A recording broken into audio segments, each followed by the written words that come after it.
Boa noite, queridos irmãos. É muito bom podermos estar reunidos mais uma vez, mesmo que cada um em suas casas, mas sabemos que Deus está perto de nós. Hoje nós queremos começar o culto lendo o Salmo 128. O Salmo 128 é a receita para a nossa felicidade, principalmente na fase que eu estou, que já é para os versículos 5 e 6, onde nós já temos netos, né? Essa semana nós recebemos notícias boas. Lá em casa a Helenice nos confirmou que vamos ter mais um neto, né? E também na casa do Carlinhos nós recebemos o Francisco, né? Filho da Priscila e do Pedro. E Deus tem nos abençoado como igreja assim. Vamos ler então esse salmo? Como é feliz quem teme ao Senhor, quem anda em seus caminhos. Você comerá do fruto do seu trabalho e será feliz e próspero. Sua mulher será como videira frutífera em sua casa, seus filhos serão brotos de oliveira ao redor da sua mesa. Assim será abençoado o homem que teme ao Senhor. Que o Senhor abençoe desde Sião, para que você veja a prosperidade de Jerusalém todos os dias da sua vida e veja os filhos dos seus filhos. Haja paz em Israel. Vamos orar? Senhor, nessa noite que estamos reunidos, nós invocamos, Senhor, sobre a sua igreja, a presença, Senhor, do Pai, do Filho e do Espírito Santo sobre nós, ó Pai. O Senhor tem sido o nosso refúgio, o Senhor tem sido fiel para conosco e nós louvamos o Teu nome por isso. Pedimos que o Senhor aceite o nosso louvor, a nossa adoração. Pedimos, Senhor, que em todos os lares da nossa igreja, o temor do Senhor seja prioridade, Senhor. Que nós não estejamos preocupados com patrimônio, dinheiro ou o ter, mas sim que possamos estar preocupados em ser fiéis a Ti, Senhor. Lhe peço que o Senhor aceite a nossa gratidão por tudo que o Senhor tem nos feito. Peço, Senhor, que nas nossas famílias nós possamos continuar tendo esposas, Senhor, que façam o elo de ligação da família, que possamos ter muita, Senhor, comunhão, perdão, conversa, união, quando sentarmos à mesa, ó Pai. Que possamos, Senhor, cada vez mais valorizar essa bênção da aliança que o Senhor tem conosco, Pai, sobre as nossas gerações, e que o Senhor venha abençoar os nossos filhos, que o Senhor venha abençoar os nossos netos, Senhor, com a presença do Seu Espírito, Senhor, com o significado marcante para nós da Sua cruz e da morte de Jesus por nós. Ó Deus amado, e que ao estarmos como famílias, perdoando uns aos outros e podendo ter, Senhor, uma vida em comunhão contigo, que isso faça diferença, Senhor, na cidade que nós moramos, que possamos, Senhor, levar essa paz a todos que estão lá fora, ó Pai, e podemos, Senhor, adotar novos filhos em amor, Senhor, possamos gerar novas vidas para Ti, ó Deus, e que a Sua igreja possa caminhar nesse sentido, Senhor, sendo bênção sobre a nossa cidade. Passamos por um momento difícil, Senhor, mas pedimos, Senhor, que possamos confiar em Ti e saber, ó Pai amado, que o Senhor está conosco, o Senhor está nos protegendo e o Senhor controla tudo, Senhor. Louvamos o Teu nome pelo dia de hoje, pedimos, ó Pai amado, que o Senhor esteja sobre todas as fases desse culto e que possamos, Senhor, ouvir a Sua voz profundamente no nosso coração, na nossa mente, e que possa produzir, Senhor, na Sua igreja, mudanças, possa servir de consolo àquele que precisa de consolo, que possa servir, Senhor, de cura para aquele que precisa de cura, ó Deus. Ó, abençoa-nos, Senhor, eu lhe peço, no nome santo de Jesus. Vamos louvar ao Senhor? Rubão está aqui do meu lado e eu quero passar a palavra para ele. Graça e paz, meus irmãos, alegria, obrigado, irmão C.A. Hoje é dia de cultuar o Senhor, dia de festa, de celebração, e a gente quer cantar com gratidão, lembrando do Salmo 1, né? Bem-aventurado o homem que foge das más companhias, daquilo que é errado, que desagrada ao Senhor, porque você será abençoado. Né? Vamos cantar isso? Muito bonito.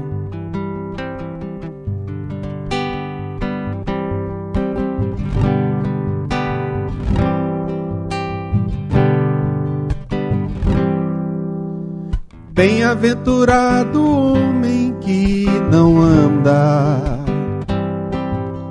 segundo o conselho dos ímpios, não se detém no caminho dos pecadores, nem se assenta na roda dos escarnecedores. Antes tem o seu prazer na lei do Senhor,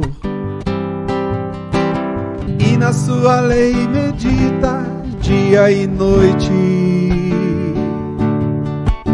Pois será como árvore plantada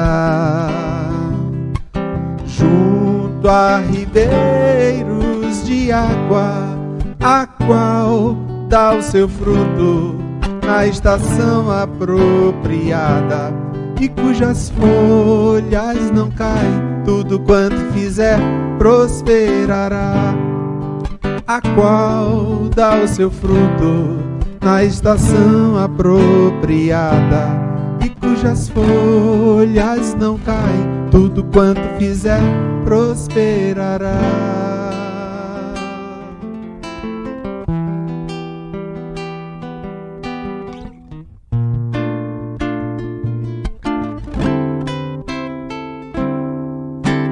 Bem-aventurado o homem que não anda segundo o conselho dos ímpios, não se detém no caminho dos pecadores, nem se assenta na roda dos escarnecedores. Antes tem o seu prazer na lei do Senhor, e na sua lei medita dia e noite. Pois será como árvore plantada junto a ribeiros de água, a qual dá o seu fruto na estação apropriada, e cujas folhas não caem, tudo quanto fizer prosperará, a qual dá o seu fruto na estação apropriada, e cujas folhas não caem, tudo quanto fizer prosperará.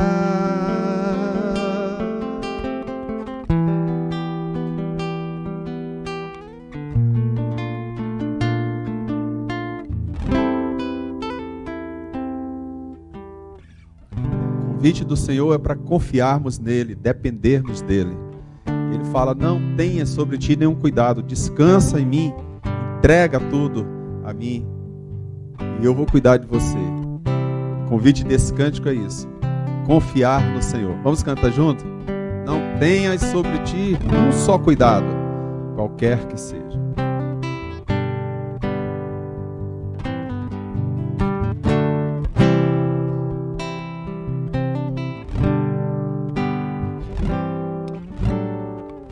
Não tenhas sobre ti um só cuidado, qualquer que seja,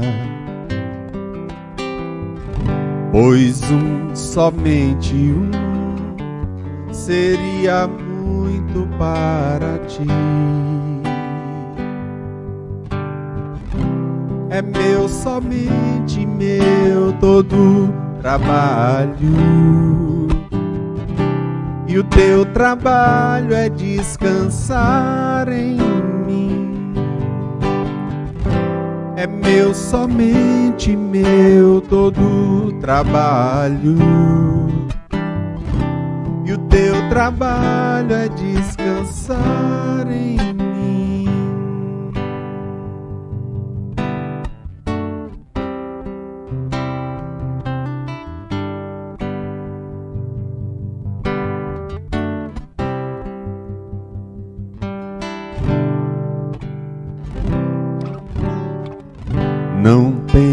Mas quando enfim tiveres que tomar decisão,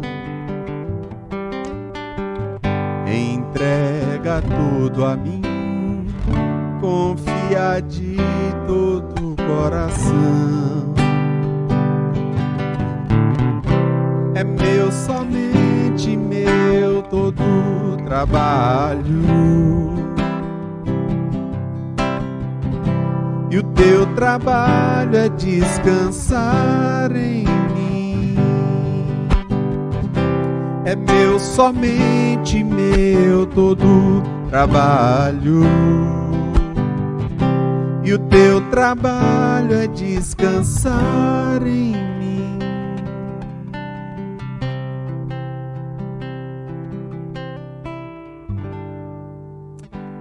Louvado seja Deus.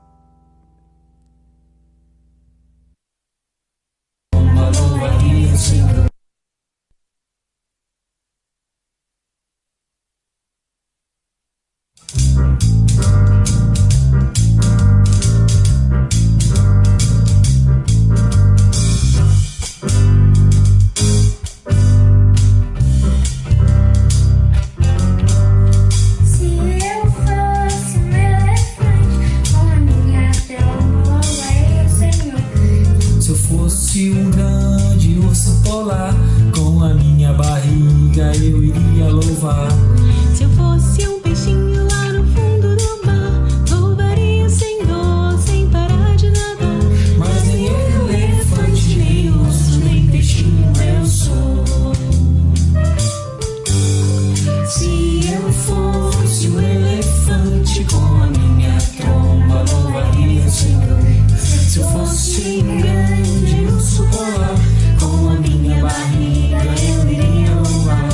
Se eu fosse um peixinho lá no fundo do mar, louvaria o Senhor sem parar de nadar. Mas nem elefante, nem urso, nem peixinho eu sou. Mas eu sou o que sou, tenho um coração, um grande sorriso e uma linda canção. Se Deus me fez assim, assim vou louvar. Mas eu sou o que sou, tenho um coração, um grande sorriso e uma linda canção. Se Deus me fez assim, assim vou louvar. Se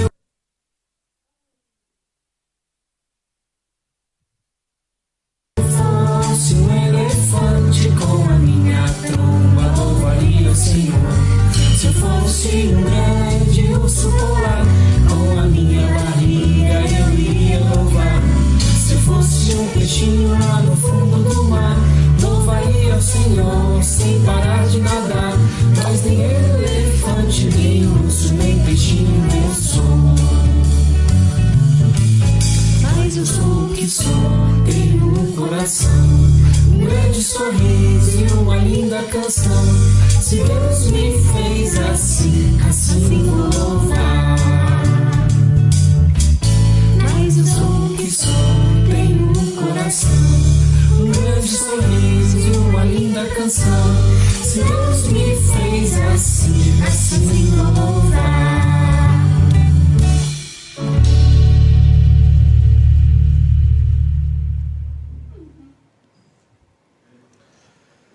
Uma boa noite a você.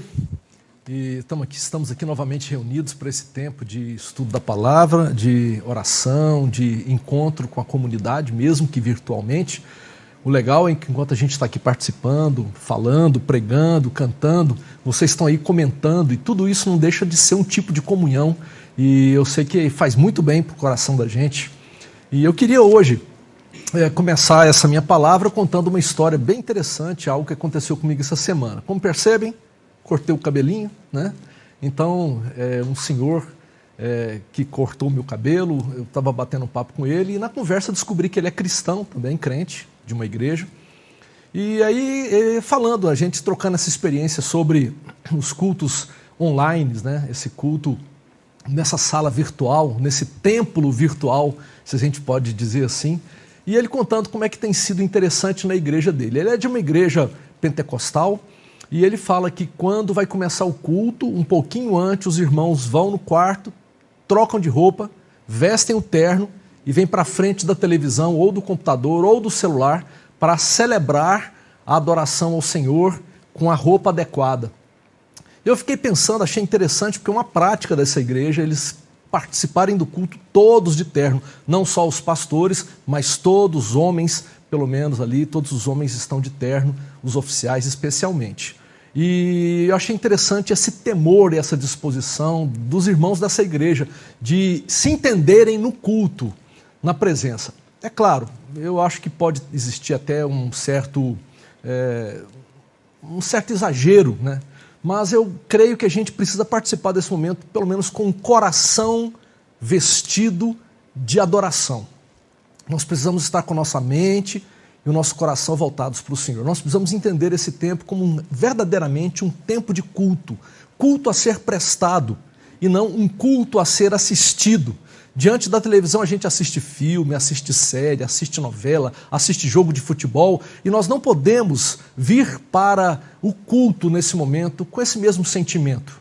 Portanto, vista o seu coração de vestes de adoração ao Senhor e vamos juntos nesse momento ler a palavra e entrar na presença do Senhor nesse momento tão especial que Ele tem preparado para nós. Eu vou orar nesse instante e logo depois leremos a palavra do Senhor. Obrigado, Deus, por esse privilégio enorme que o Senhor nos concede de estarmos reunidos como igreja para a adoração ao Teu nome. Oro para que seja um tempo muito especial, que nós possamos sentir a comunhão uns com os outros e possamos perceber a comunhão íntima contigo. Fala conosco, ministra o nosso coração nessa noite. É o nosso pedido, é o nosso clamor, em nome de Jesus. Amém. Bem, o texto de hoje é Gênesis capítulo 29, nós estamos aí nessa sequência de estudos no livro de Gênesis, tratando sobre os patriarcas, né, de Israel, da nação de Israel, e hoje nós vamos tratar sobre um outro evento, um outro acontecimento na vida de Jacó.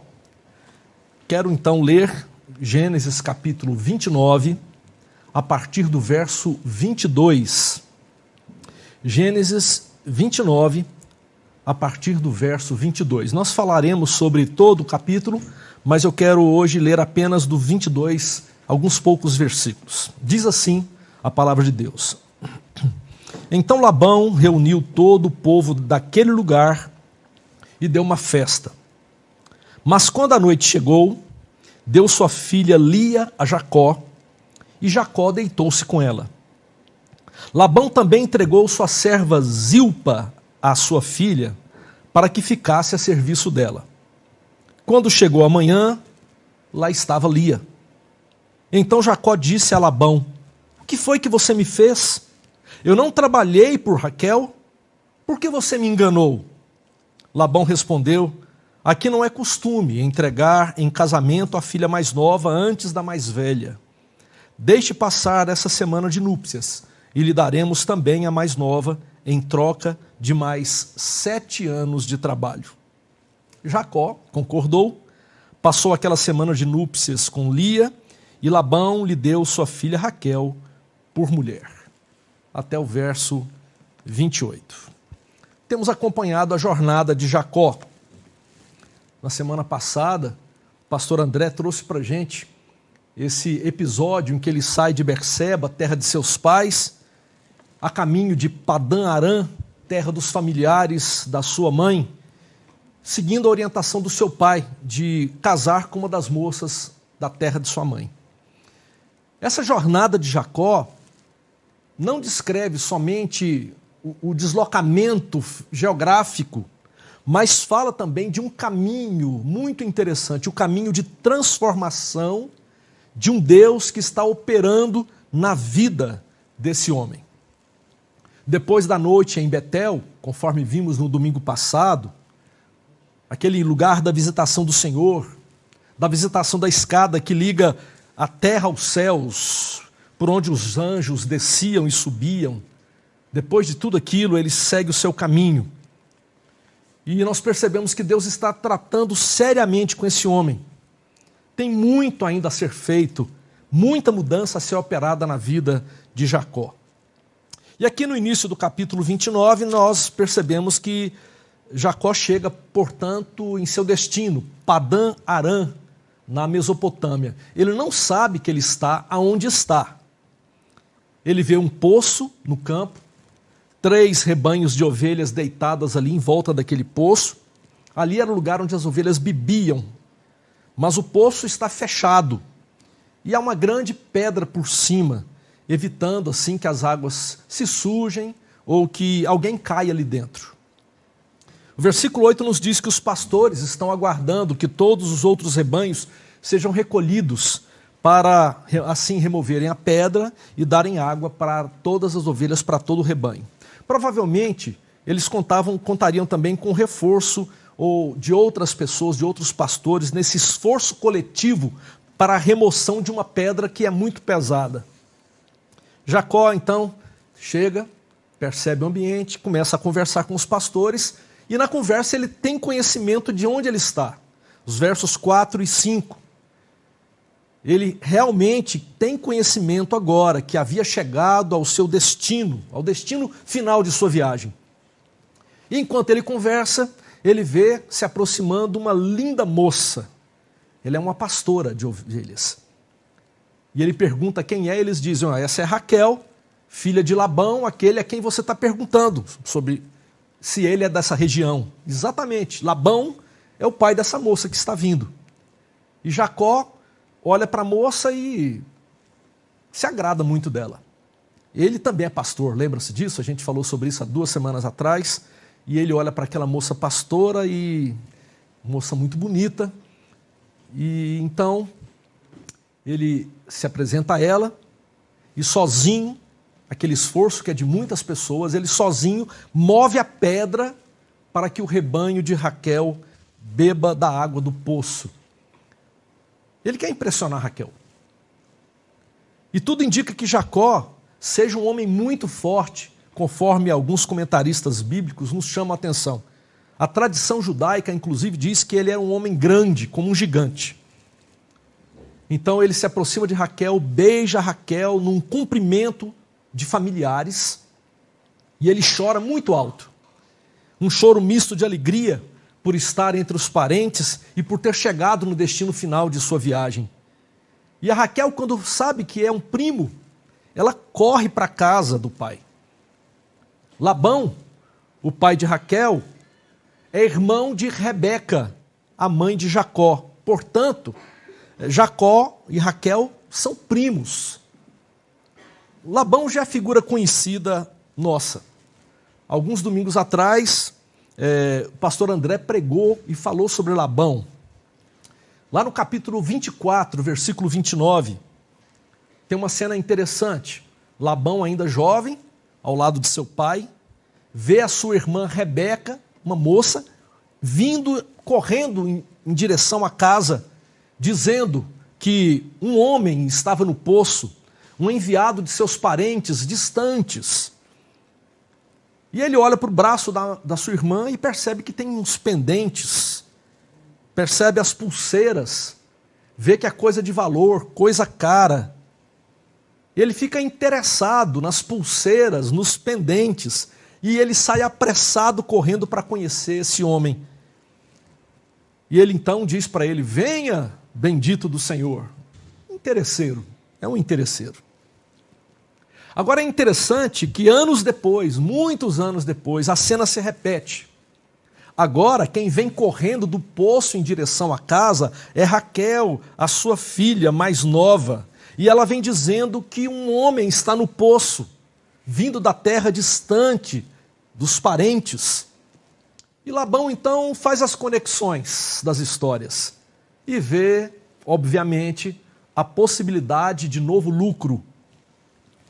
Só que quando ele encontra Jacó, Jacó não traz os camelos que o servo de Abraão trazia da primeira vez, aqueles 10 camelos. Ele está sozinho, ele veio a pé. Ele não traz presentes caros, como o servo provavelmente trouxe. Provavelmente não, certamente trouxe muitos presentes. Jacó chega de mãos vazias. Mas mesmo assim Labão pensa, aí está um homem forte, um belo trabalhador, dá para ganhar com isso. Labão é ambicioso, é avarento, é explorador, ele usa as pessoas para a obtenção de seus objetivos, de seus lucros. Nós percebemos, portanto, duas cenas semelhantes em alguns aspectos. Essa do capítulo 24 com essa do capítulo 29. Ali está um poço, ali está um homem vindo de parentes longínquos, ambos buscam uma noiva, vemos aqui o encontro de família. Mas as semelhanças param por aí. Porque o servo de Abraão, segundo nós vemos no capítulo 24, e que foi explanado pelo pastor André aqui de uma maneira muito legal, ele é alguém temente a Deus. Ele é movido por oração, você vê isso nos versículos 12, versículos 26, versículo 52, esse servo de Abraão sempre orando, colocando diante de Deus, pedindo a Deus sinais, pedindo ao Senhor orientação. Mas Jacó, desculpe-me, ele não é assim. Você não vê em Gênesis 29 Jacó orando em momento algum. Jacó não busca orientação de Deus. No relato bíblico, Deus nem sequer é mencionado, quase que não aparece o nome de Deus no capítulo 29. Lá no capítulo 28, o capítulo anterior, versículo 20, a gente percebe que o voto de Jacó em Betel revela muito desse caráter e dessa relação que Jacó tem com Deus. Ele diz assim na sua oração: olha, se Deus estiver comigo, se Ele cuidar de mim, se Ele me prover de tudo que eu necessito, se Ele me levar em volta para casa em segurança, então Ele será o meu Deus. Olha, ele está negociando com o Senhor. E ele diz que em troca, ele daria o dízimo de tudo aquilo que o Senhor der para ele. Essa é a lógica que move Jacó, bem diferente da lógica do servo de Abraão. O servo pedia a Deus orientação, não movia um dedo sem a confirmação do Senhor. Jacó, ele entende que ele precisa agir, e tudo que acontecer de acordo com aquilo que ele planejou, se Deus o ajudar a conquistar o que deseja, então ele servirá ao Senhor dando o seu dízimo. Essa é a lógica de muita gente. É incrível que Deus apareça nesse capítulo somente no verso 31, capítulo 29, somente no versículo 31, quando o Senhor viu que Lia era desprezada, concedeu-lhe filhos. É interessante perceber que no capítulo 29, na narrativa dos encontros com essa família, no encontro com as moças, no encontro com o pai, com Labão, em momento algum Jacó ora. Só aparece no versículo 31, quando Deus lança o seu olhar de misericórdia sobre a desprezada Lia, a filha primogênita de Labão. Jacó é o protagonista da história. E ele se entende assim, ele vai e ele age. Ele conta consigo mesmo. Porém, embora não perceba, embora ele não consiga compreender, há a ação divina. Deus está agindo nas sombras da providência, segundo a expressão do comentarista Bruce Waltke. Deus não está à margem da história, assistindo tudo, apático a tudo. Não, Deus está agindo silenciosamente. A mão de Deus está nessa história. Jacó pensa que é ele, mas Deus está agindo. Jacó é pragmático. Deus para ele não é alguém para se relacionar, um Deus amoroso para conversar, para ouvir, para servir, para adorá-lo, para adorar esse Senhor. Ele teme o Senhor. Ele reconhece que o Senhor é o Deus de seus pais, mas lá no capítulo 28 ele tem medo de Deus. Labão recebe Jacó em sua casa e depois de um mês, porque sabe como é que é, né? Visita de parente, depois de um mês, você sabe como é que é. Então ele joga um verde e ele diz, Labão diz, só por ser meu parente você vai trabalhar de graça? Diga-me, qual deve ser o seu salário? O discurso parece amigável, amistoso, justo, honesto, mas Labão tem interesses por trás dessa conversa.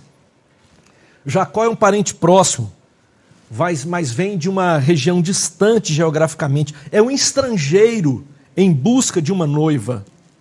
Ao invés de Labão, o tio, estender a mão para Jacó, ajudar a dar os primeiros passos na edificação de um lar, ao invés de agir de misericórdia, ele faz uma proposta comercial. E assim, dá o tom dessa relação com uma pergunta que sugere um contrato. Jacó, por outro lado, ele responde com uma oferta bem interessante para Labão. Ele não quer perder a oportunidade também, ele é esperto. O dote da filha mais nova em troca de 7 anos de trabalho. Mas ele nem imagina o que está passando na cabeça de Labão.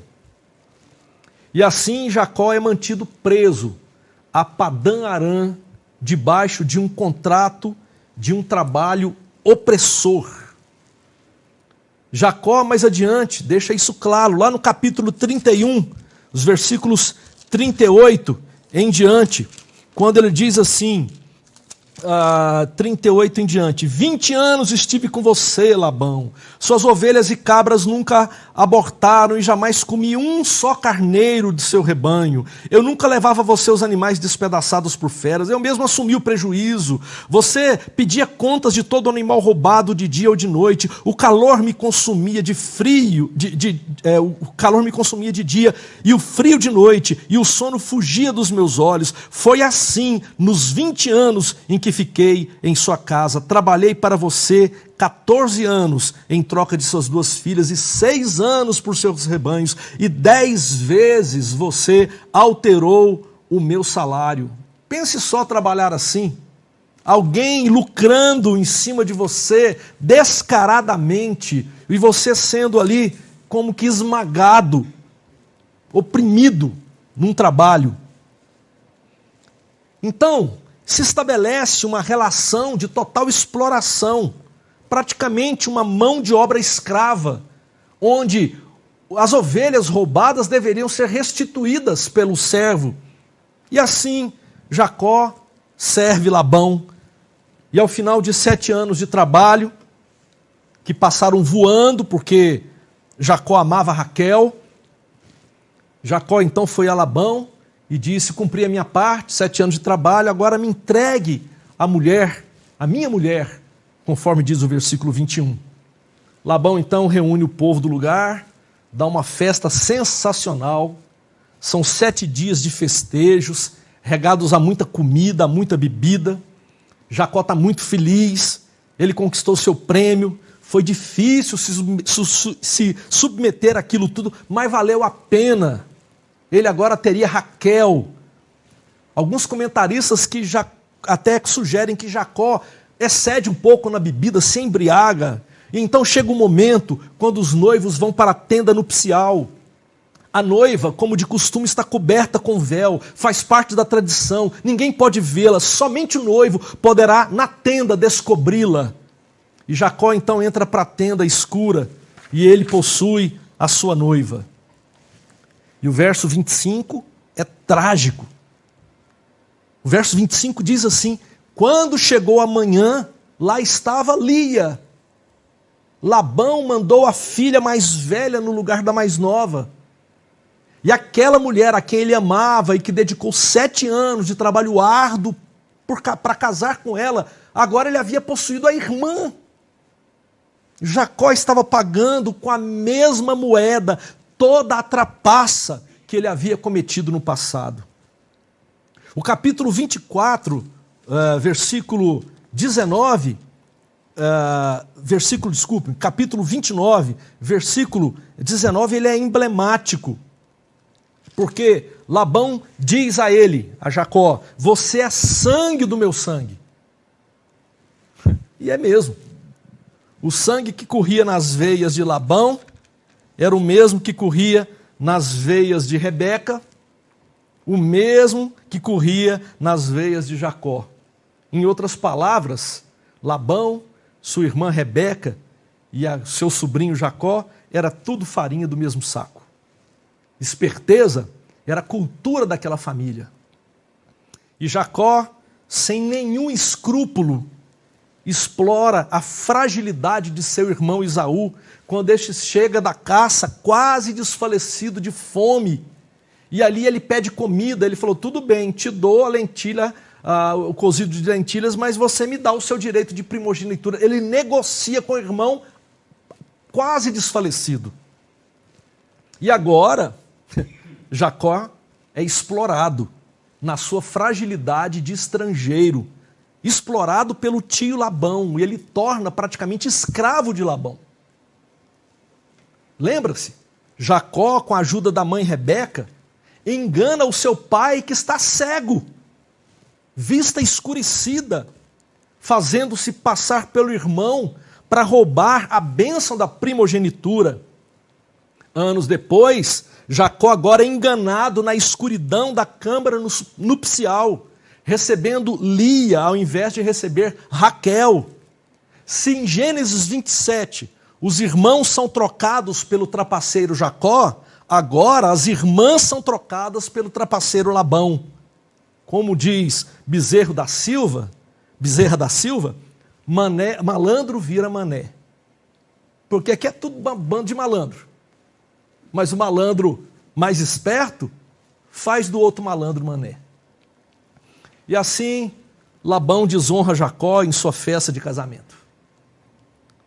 Desonra também suas filhas, Lia e Raquel, que passam a viver uma rivalidade até o final de seus dias. Não sei se vocês sabem, Lia significa vaca, Raquel significa ovelha. Nomes apropriados para uma família que vive da criação de animais. Mas, infelizmente, Labão vê as suas filhas como animais para barganha e para comércio lucrativo. É assim que Labão entende as pessoas a quem deveria amar. E quando Jacó procura Labão para reclamar do que havia feito, o esperto Labão usa de uma moralidade hipócrita.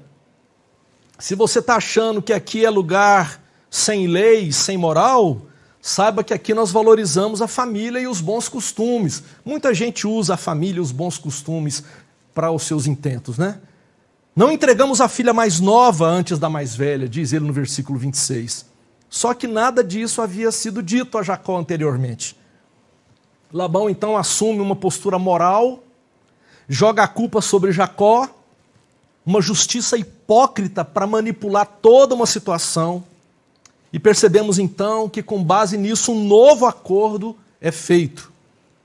Eles deixam passar uma semana para cumprir as exigências morais e culturais. E ele entrega Raquel a Jacó por esposa, em troca de mais 7 anos de servidão. A palavra-chave nesse texto é o vocábulo trabalho ou serviço. Essa palavra aparece 9 vezes no capítulo. 7 delas se referindo a Jacó, servindo a Labão para desposar as suas filhas. O trabalho é a palavra que começa e termina essa cena que nós estamos aqui percebendo. Jacó adentra a escura noite de servidão como uma prefiguração de Israel no Egito. Um exílio de Jacó em Harã ou em Padã Harã, terra de seu tio. A palavra usada para trabalho é a mesma que aparece na profecia, lá no capítulo 25, verso 23, no capítulo 27, versos 29, 37, 40. Palavra nessa profecia que dizia em que o mais velho serviria ao mais novo. Uma profecia que faz referência a Esaú e Jacó. O que o texto está nos dizendo é que Jacó sofre o que Esaú sofreria. Jacó, ele não busca orientações de Deus. Diferentemente do servo de Abraão, ele não ora. Ele trabalha, um trabalho pesado, penoso, injusto. Cantamos pouco tempo atrás aqui, é meu, somente meu, todo o trabalho. O seu trabalho é descansar em mim, diz o Senhor. Quando nós oramos ao Senhor e pedimos a orientação do Senhor, nós entendemos que o trabalho é dele e nós podemos descansar no trabalho que Deus realiza. Mas Jacó não pensa assim. Ele trabalha, ele quer conquistar, ele tem ambições. E nesse contexto de exploração, nós percebemos que Deus também está trabalhando na vida de Jacó, porque Deus não deixa de trabalhar. Nesses 20 anos de serviço a Labão, Deus vai esculpindo pacientemente um novo Jacó, ou melhor, um Israel. Ele não vai voltar mais para a terra de seu pai sobre a alcunha de usurpador. Ele retornará para a terra do seu pai humilhado. Ele voltará restaurado, ele voltará refeito, porque ele está sendo preparado para ser o patriarca do povo que levará o seu nome, o povo de Israel. Quais são as aplicações desse texto para você e para mim? O que a relação entre Jacó e Labão e Deus ali no meio tem a nos mostrar para que a nossa vida seja mais reta, menos conflituosa? O que a experiência de Jacó ensina a você e a mim? Em primeiro lugar, esse texto nos ensina que nós precisamos aprender a buscar e a discernir a voz orientadora do Senhor. Quero te fazer uma pergunta. Quem é Deus para você? Que acordo você tem com o seu Deus? Qual o nível da aliança que você tem com o seu Senhor?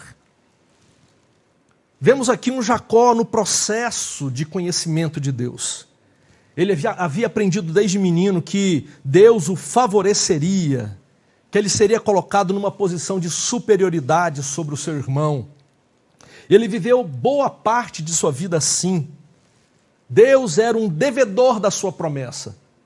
Deus vai cumprir essa promessa. E quando ele tem uma visão da escada, apoiada no chão, com o topo nos céus, um zicurate, como vimos no domingo passado, quando ele ouve a voz de Deus, ele está ainda aprendendo a discernir o caráter do seu Senhor. Ele está em franca luta contra Deus, ou com o Senhor. Nós veremos nos próximos domingos como é que isso vai se dar, essa luta, até que Deus desferirá o golpe final no orgulho de Jacó. Se Jacó ouvisse o Senhor, eu não tenho dúvida que muito do seu sofrimento seria evitado. Se ele fosse alguém que se humilhasse aos pés do Senhor, se ele buscasse as orientações do Senhor, ele não precisaria passar por tanta humilhação dos homens. Eu não tenho dúvida que Labão foi colocado por Deus na vida de Jacó. Labão foi o competidor experiente e instrumento de disciplina na vida desse homem.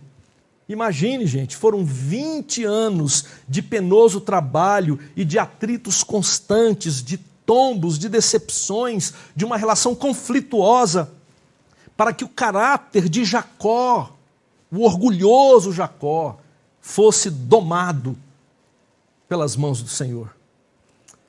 Preste atenção no que eu vou dizer. Sempre existirá um Labão na vida daquele que precisa ou daquela que precisa aprender sobre humildade, sobre ouvir a voz de Deus. Sempre existirá. Por isso, o melhor a fazer é se humilhar sob a poderosa mão de Deus, aprender a ouvir a voz do Senhor, discernir a voz do Espírito, obedecer à voz de Deus. A voz do Senhor é inconfundível para aquele que se humilha. É possível discernir a voz de Deus em meio a tantas vozes, se o seu coração verdadeiramente teme ao Senhor e você está disposto a se humilhar nas mãos do Senhor. Agora, o que ouve e descarta, encontra na esquina um Labão. Salmo 25, versos 8 a 10 nos diz o seguinte: bom e justo é o Senhor, por isso mostra o caminho aos pecadores, conduz os humildes na justiça e lhes ensina o caminho. Todos os caminhos do Senhor são amor e fidelidade com os que cumprem os preceitos da sua aliança. Diz ainda, lá Mateus capítulo 11, versículo 29, Jesus nos dizendo: tome sobre vocês o meu jugo e aprendam de mim, pois eu sou manso e sou humilde de coração, e vocês encontrarão descanso para as suas almas. Mas muitos de nós insistem no caminho do orgulho, no caminho do que eu posso, eu conquisto, eu sei, eu faço, eu trabalho e eu chego lá. Em segundo lugar, o texto nos diz que Deus jamais te abandonará, mas Ele cumprirá com todos os seus propósitos em sua vida. Jacó, ele vai para Padã-Arã, sabendo que Deus estava com ele, mas ele agia como se Deus não estivesse, mas ele agia como se ele não estivesse com Deus. Deus sequer é mencionado no texto de hoje. Jacó não o invoca, Jacó não o busca, Jacó não o clama, ele vive sua vida de maneira autônoma. Mas Deus estava ali ao lado, não para abençoar as loucuras de Jacó, mas para corrigir e reorientar a sua vida. Por isso é que Deus permitiu as injustiças, permitiu as mentiras, permitiu os enganos de Labão, para corrigir as rotas desviantes de Jacó. Deus está à sua volta. Entenda você que Deus não te abandonou. Muitas das suas lutas são os instrumentos de Deus para corrigir a sua rota desviante. Deus estava agindo e continua agindo nas sombras das providências, conforme aprendemos com Waltke. Por que não aprendemos a andar nos caminhos do Senhor, queridos? Por que dificultamos nós a operação do Espírito Santo em nossa vida, queridas? Jesus nos abriu um caminho franco em direção a Deus. Hoje podemos adentrar o Santo dos Santos, falar com o Pai por meio do Filho, confessar os nossos pecados a Deus diretamente, clamar por orientação. Podemos ouvir o Senhor e abandonar os nossos maus caminhos. Podemos nos converter, sermos convertidos pela mão do Senhor. Podemos ouvir o Senhor e abandonar a nossa estrada do engano. Podemos andar sobre a orientação do Espírito Santo. Por que nós insistimos em seguir na contramão de uma vida plena e liberta? Por quê? Deus está chamando você o tempo todo, como Ele está chamando Jacó. Deus não desistiu de você. Deus irá cumprir os seus propósitos na sua vida, mesmo que isso lhe cause muitas dores, para que você encontre o caminho de paz, de esperança, de salvação e de bênção. Mas entenda, o Senhor jamais te abandonará. Em terceiro lugar, saiba que a maneira como você escolheu viver, ela trará os seus frutos. Vemos na vida de Jacó essa chamada lei moral da reciprocidade. Essa lei moral da reciprocidade está em Gálatas capítulo 6, versículo 7. O texto diz: o que você semear, isso também colherá. Foi assim com Jacó. Em Padã-Arã, ele colheu a sua semeadura em Berseba. Isso nos leva ao entendimento que precisamos semear nessa vida com consciência cristã e sabedoria divina. Plantarmos na vida dos nossos amigos, dos nossos filhos, na nossa própria vida, para que colhamos em breve tempo exatamente aquilo que semeamos.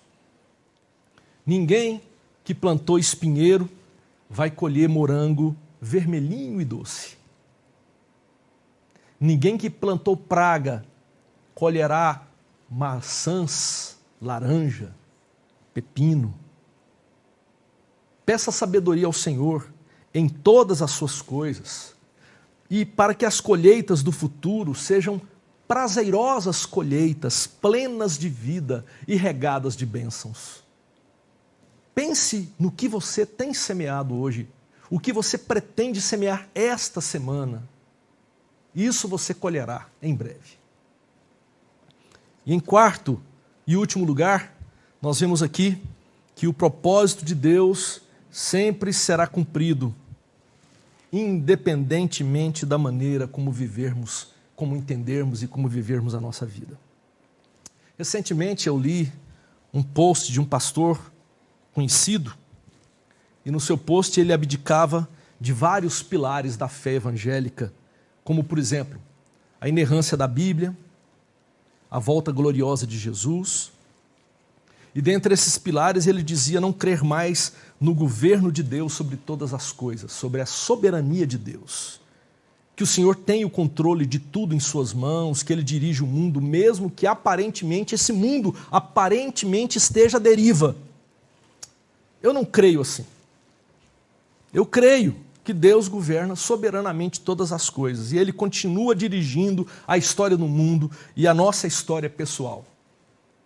Deus cumprirá os seus propósitos independentemente de nossas escolhas.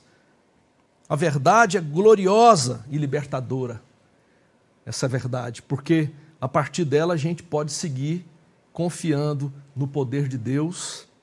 E o que seria da minha vida se Deus não se importasse comigo, se Deus não estivesse conduzindo a minha vida? O que seria do mundo se sua mão fosse recolhida? O que seria de Jacó se a mão de Deus não estivesse sobre ele, apesar das suas opções de vida? Meus irmãos, minhas irmãs, se você que está me assistindo, se há alguma esperança, é porque Deus age soberanamente fazendo cumprir os seus propósitos. Veja comigo aqui um detalhe muito interessante. A partir do verso 31 do capítulo 29, o texto bíblico passa a descrever a relação de Jacó com suas esposas, com as servas de suas esposas, e começa a trazer para a gente aqui agora quem foram os filhos de Jacó.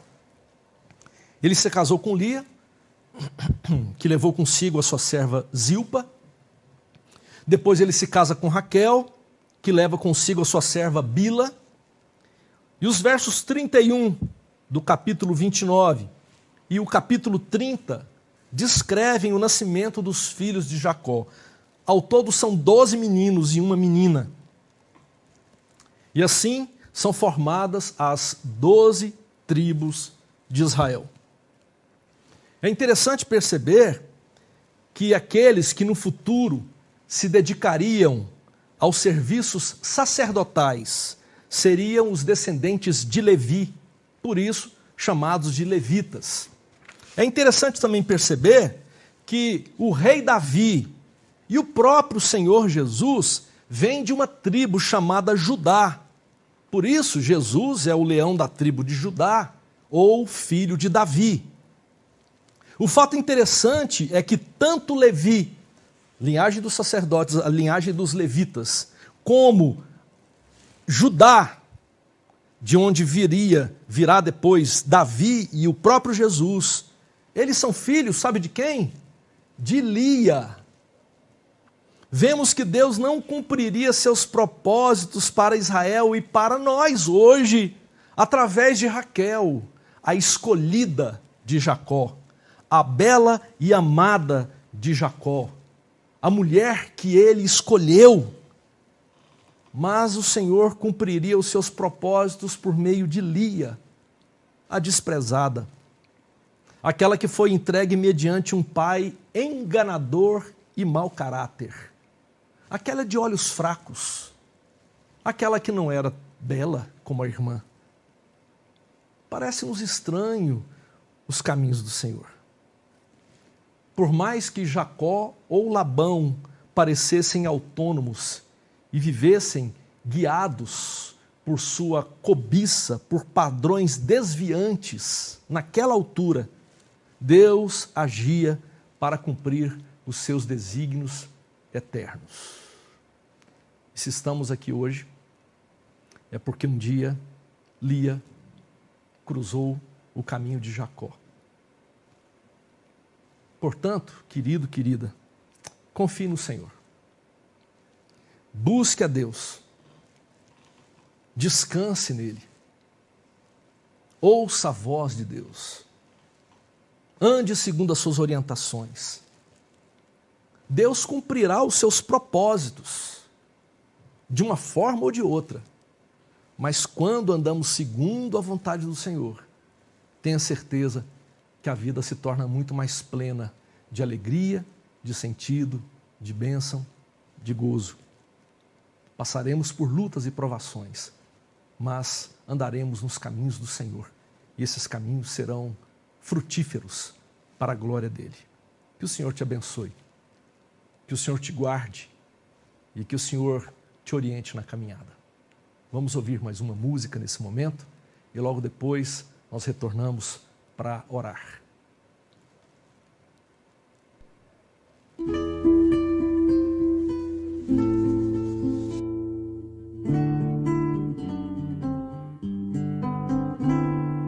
Finda-se este dia que meu Pai me deu, sombras vespertinas cobrem já o céu.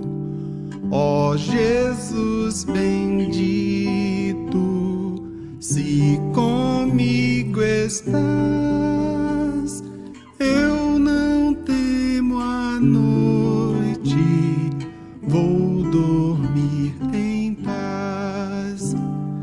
Com pecados hoje eu te entristeci,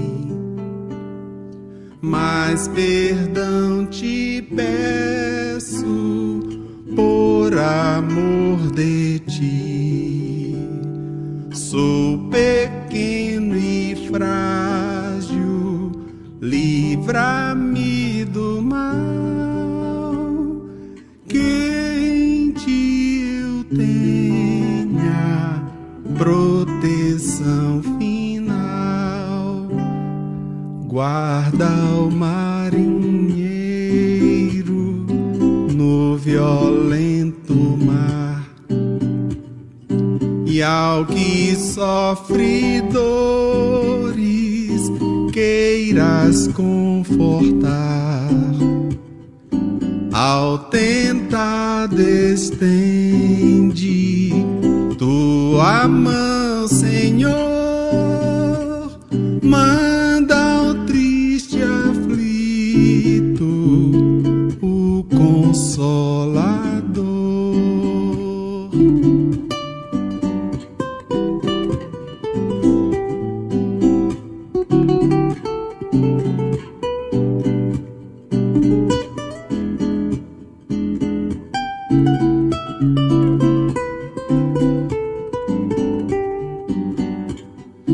Pelos pais e amigos, pela santa lei, pelo amor divino, graças te darei.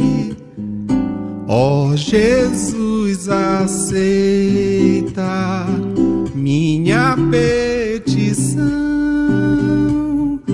e seguro durmo sem perturbação, e seguro durmo sem perturbação.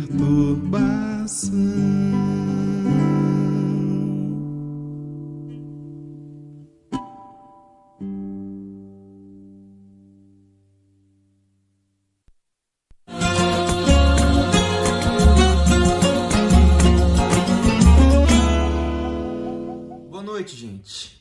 A IPLN decidiu manter as atividades online para evitar aglomerações.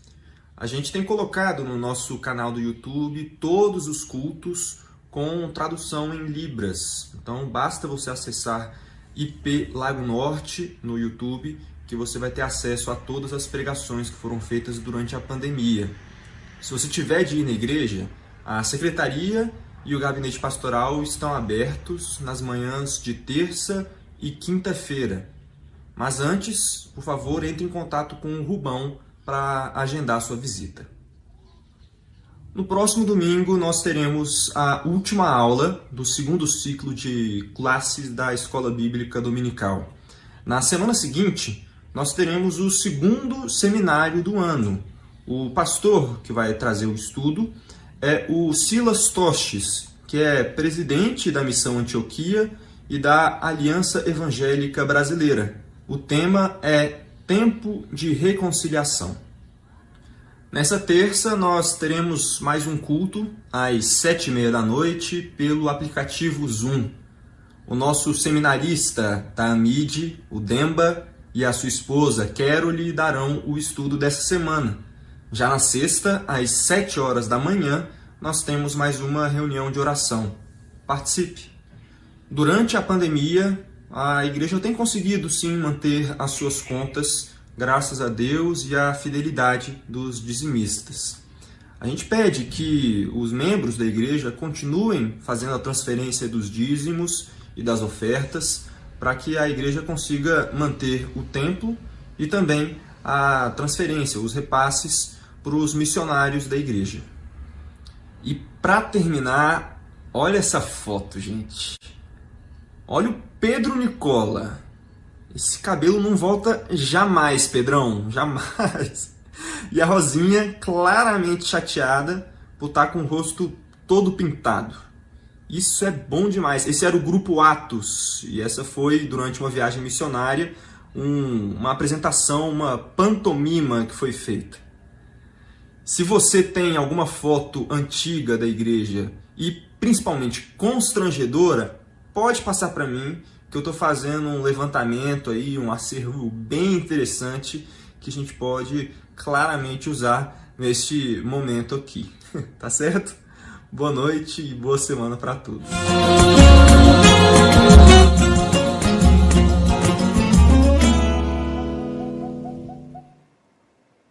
Certamente fotos constrangedoras vão aparecer muitas, né?